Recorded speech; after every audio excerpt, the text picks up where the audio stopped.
Welcome, welcome, welcome. All right. Got a headache. Don't clap too loud. I've got a headache, right? You can stay for a little while, but don't make any loud noise. I'll tell you, right busy night last night. I went out with one of the cast of Friends, the program from America, the sexy one, the one with the cute, yeah?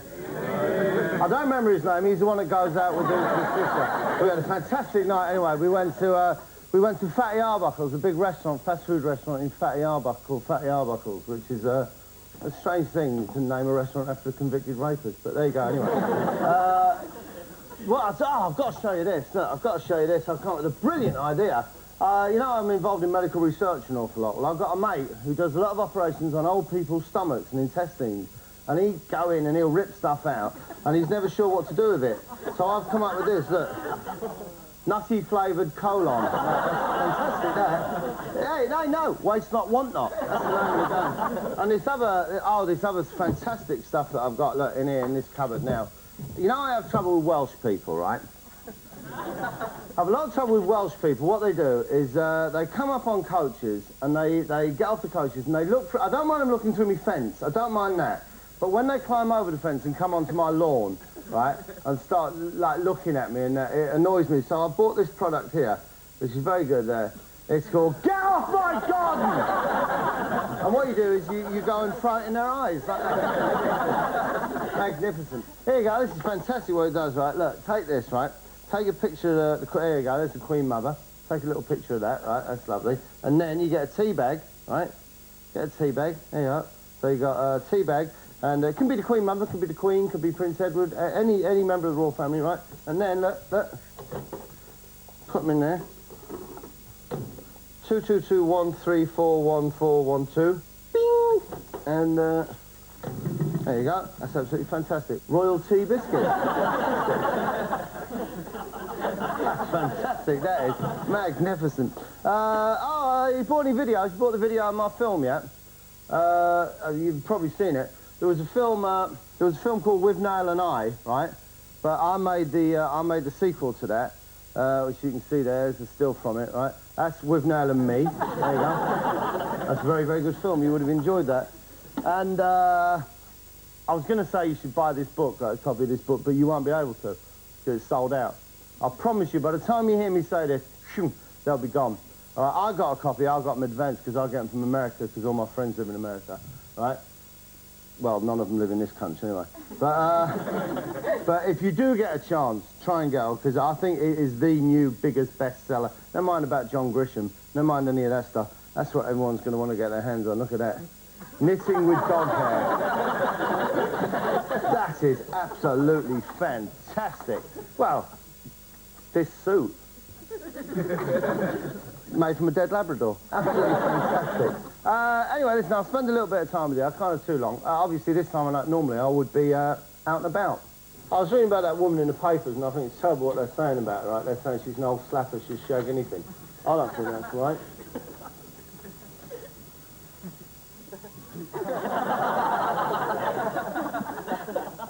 Whoa, she'll get the hump if she sees that. I can't finish with her anyway. Here's one of them television programs that I make. This one was just a little bit I had to use in evidence because it was, I had to prosecute someone under the Trade Descriptions Act. Suddenly, another ice cream van roars up. I had to prosecute this bloke who runs the ice cream van, right? I didn't mind Apollo 16, right? Obviously, it's not a space rocket that he's in. I don't mind that. But it says there, super soft. Super soft, right? Now, if you're called Mr. Super Soft, then that's how you should act, isn't it? Like Mr. Soft. The driver is the father of the man under arrest.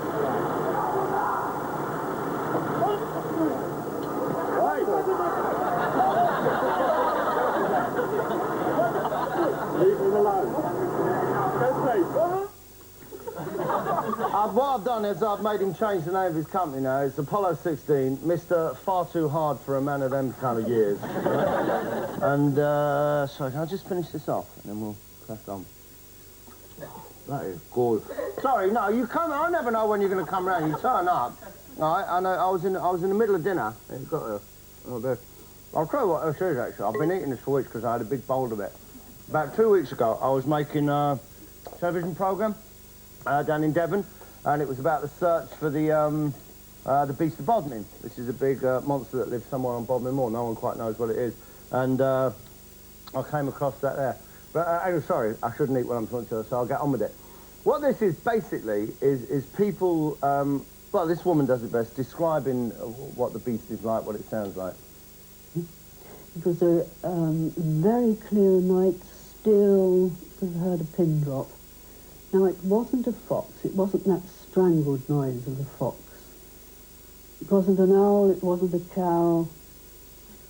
It was 3 very clear, decisive calls, with the odd second or so in between.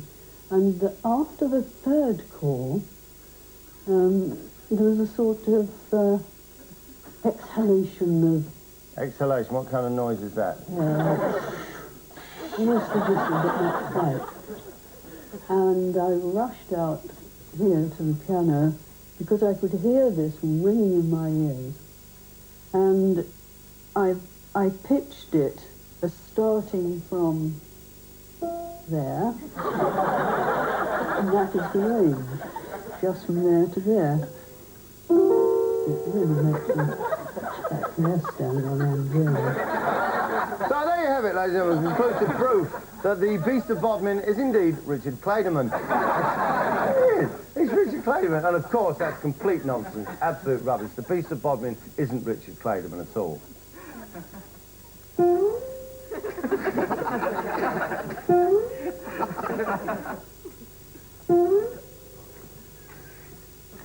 That's probably the sound that the big cat makes at night.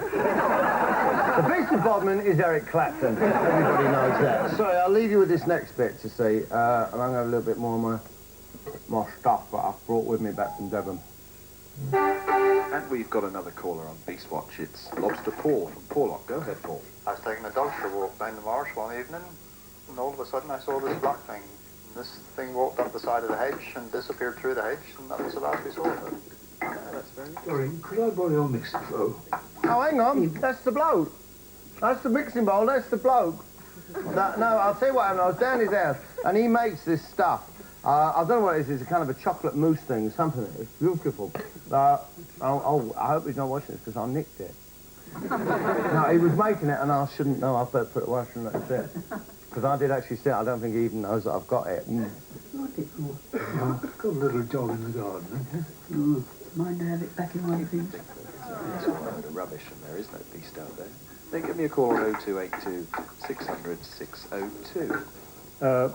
My wife doesn't allow me to do this sort of thing in the house, but I've collected some droppings from a nearby wood. And I want to see whether they contain any cat hairs. Cats lick themselves, and they do quite often come out inside the droppings. So I put them in the bowl.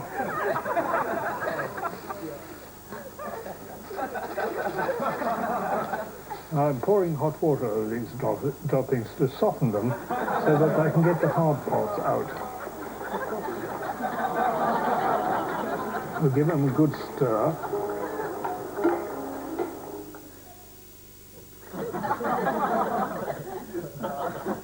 I don't know, it tastes nice anyway. I'll tell you what. I'll tell you one thing about him, right? What do you think? I know a lot of young guys watch this, right? Because you're kind of hip. That bloke there. You think, I bet he never pulls. I bet he never has any success with women. Don't matter what you look like. Don't matter what colour your hair is. Don't matter how old you are, right? If you've got the gift of the gab, right, you can pull any birds you want. If you know the kind of things to say to them to get them chicks going, you're in. And this man is the master. He is the silver-tongued cavalier. Hello, Jackie. Oh, Nigel here. Do you want to come and see a sheep kill? I thought you would. That's me, that's what I'm like. Hello, Kylie. Would you like to come and see a dog being run over? I thought you would.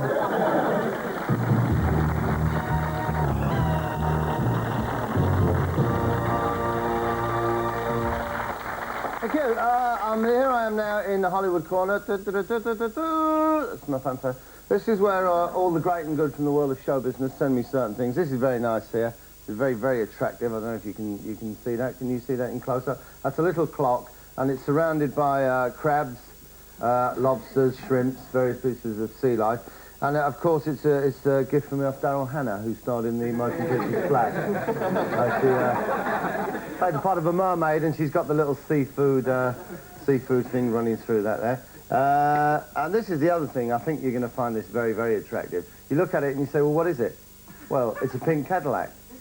Well, who sold you that? Who gave you that? Well, Natalie Cole, obviously, because that was her big hit. Pink Cadillac.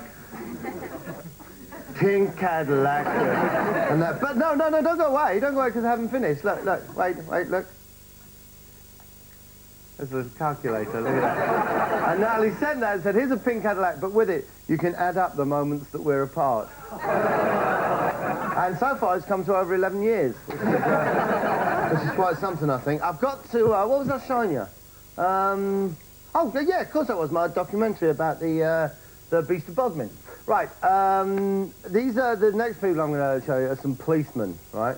These were a couple of policemen who'd gone down there in their spare time to try and catch the beast. And they're explaining the various methods that they employ to detect things, to find out things in the course of their police work. Work, we use three types of sort of methods to try and catch something or somebody. The first method is you find a venue and you wait for the robber to go to that venue and you catch them doing it outside the bank. The second method, you find a victim and you spend months following that victim around, waiting for them to be robbed or have their handbags on, and then you catch the person that way. And then the third method is whereby you find somebody you've received information that they might be a suspect for that crime, particular sort of crime, and you follow them about 3-4 months. Yeah, well, what about method number 4? Where you find some bastard you don't like the look of and just fit them up for something they've never done. Oh, sorry. So basically, he's got the Beast of Bodmin, got coppers after him, got scientists after him, but also, there's another danger to the Beast of Bodmin. There's a real killer lurking out there on his trail.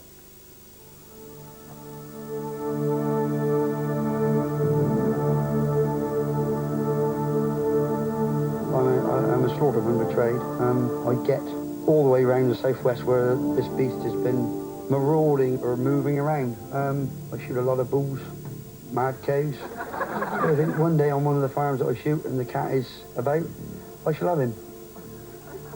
I like to shoot the beast and, you know, have him in my trophy book. I mean, I've got a lot of things in there as trophies, but I think the beast would be the creme de la creme of all of them. Mm-hmm. Hang on a sec, he's a slaughterman. What trophies has he got, right? What's his trophy room consist of, for instance? A cow that died, he had to shoot because it was mad, right? A horse with a broken leg, a couple of chickens and some kittens that he threw in the river in a bag, right? I'm sorry, what's he going to have in here? Here's somebody else as well. I've seen the Exmoor beast. I've seen it twice, and it's definitely a cat, a puma cat.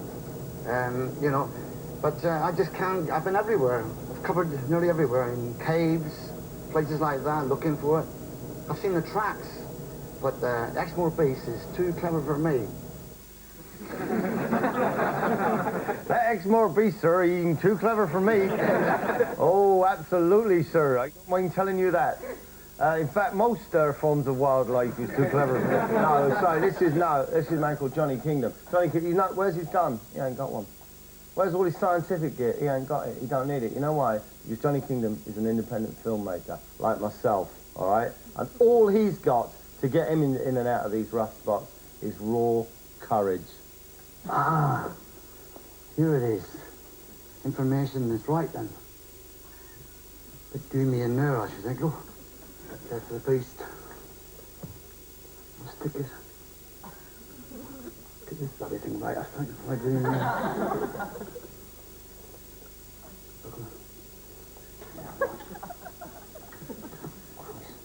It's very dark in here. Now, Johnny has found out about this cave. He's going into this cave, all right? Completely unarmed. Now, what do we know about this cave? Well, we know it's dark, we know it's cold, we know it's wet, and we know that there's a film crew at this end of it. Off you go, Johnny!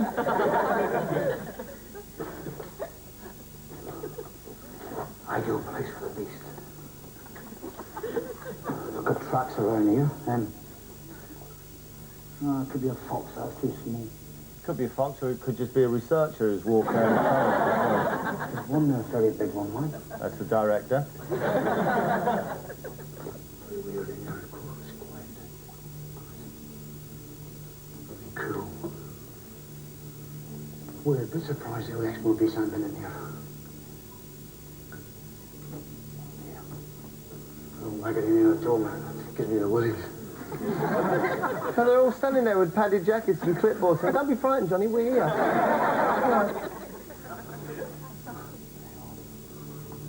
Some more tracks down there, too. Yeah.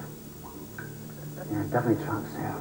Yeah, that track there, that's it's called a dolly. They run it along and they pull the camera along on it like that. It's nothing for you to worry about at all, Johnny.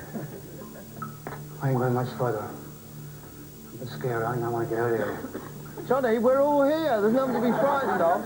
Johnny! Johnny! Don't like it at all, mate. Wimp. Fantastic. I just want to go back to Nigel for a second. Remember Nigel? Hello. Well, to come to a sheep kill.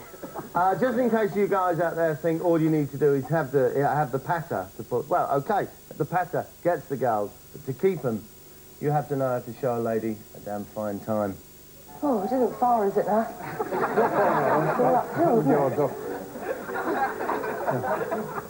Hello. Dotty. Oh, that looks a bit like dogs there. Yeah. There's two lots. This looks interesting. That's quite different. The rounded end. So Yeah? I'll look at these on the way back. Good idea. You see, you got to keep them girls waiting. Here's a little bit more of the programme, anyway, that I made.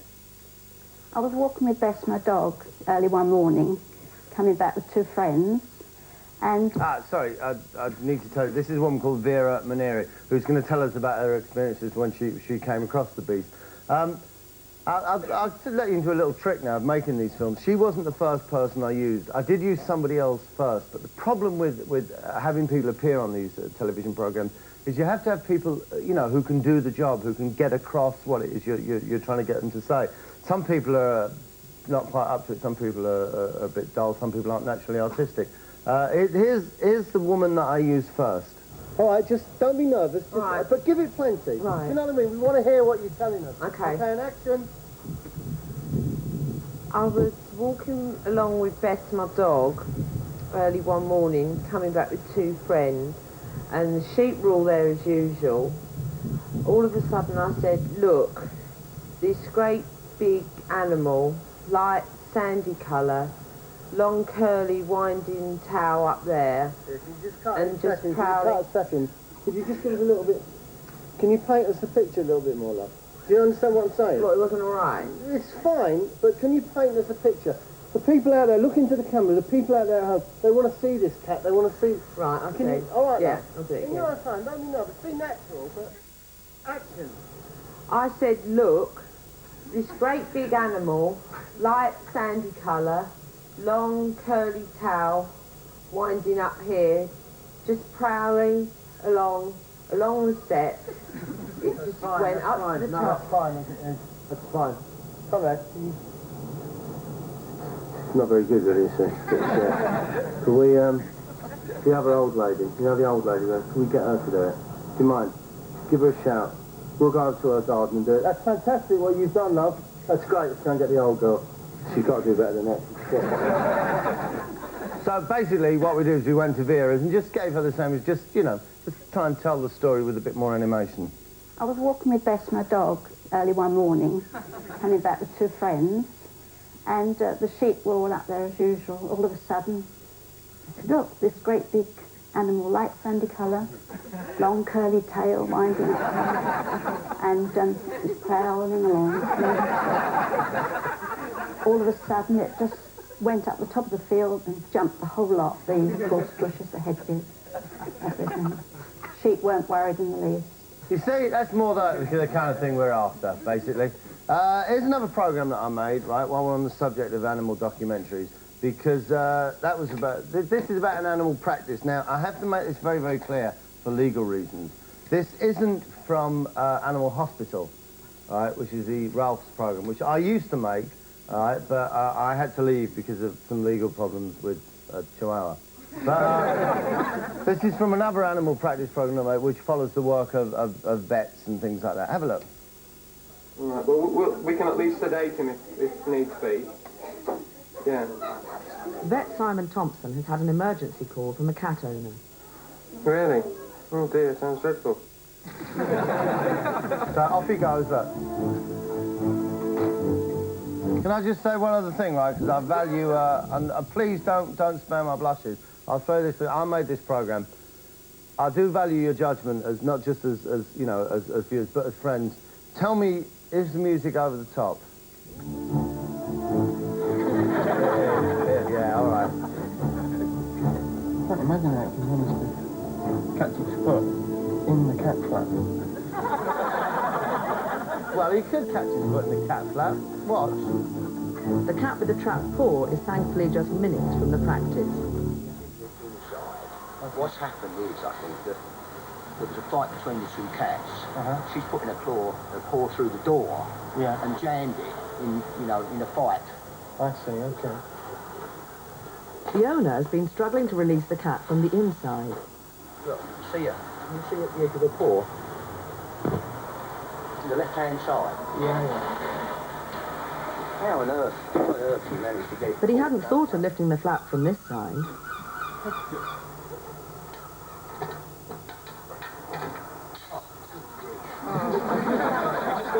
Have a look at it. Don't believe it. I mean, you can see that. That's fantastic. This side it would have been safer, but it's difficult to know in the circumstances. Difficult to know what? How a cat flap works? Well, let's just catch the cat and have a little bit of an if. Yeah, let me go in first. Okay, see if you can catch. Let me go in first, because I can't handle opening the door and then you coming in. It's all a bit complicated for me, sir. That beast of Bodmin, he's too clever for me.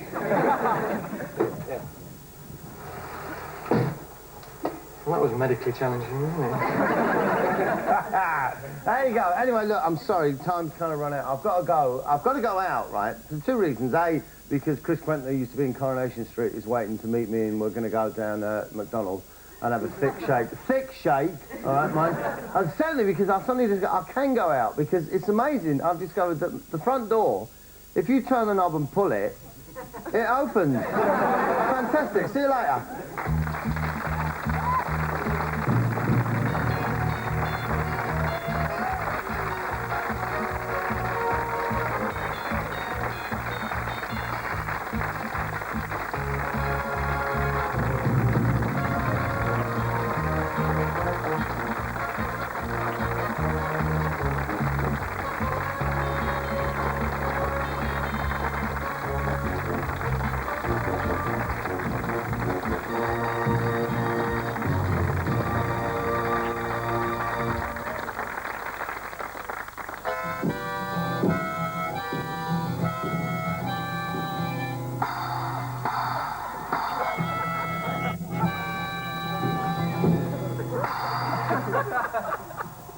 And that's roughly the sound that the big cat makes.